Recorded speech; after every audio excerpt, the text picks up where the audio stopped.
премина. Утрото запуска дървистата. Училищен звънец, децата запеят. Чуват се навън смехове. Отново е септември. Нашето училище празнува за 9-ти път своя първи учебен ден.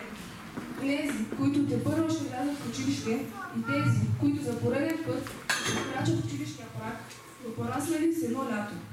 Новата учебна 2016-2017 година ще открие с кратко слово госпожа Цветелина Райкова, новият директор на нашето училище.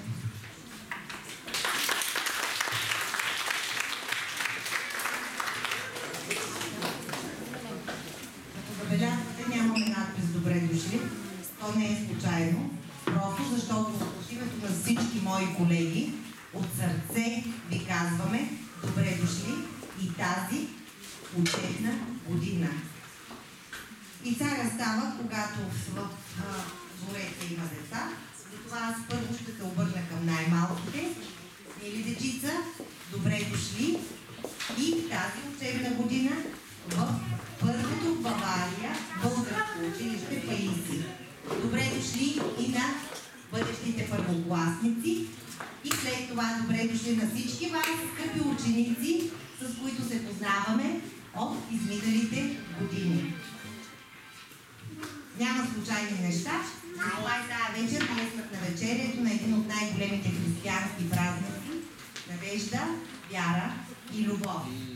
Затова аз откривам новата учебна година с пожеланието към всички вас, които днес сте тук, заедно с нас, учителите и управителния съвет на сдружението, с пожелание за много сбъднати мечти, за вяра в по-доброто, което ни предстои и с много любов към нашите, вашите, към децата на България, макар и те да са извън нея.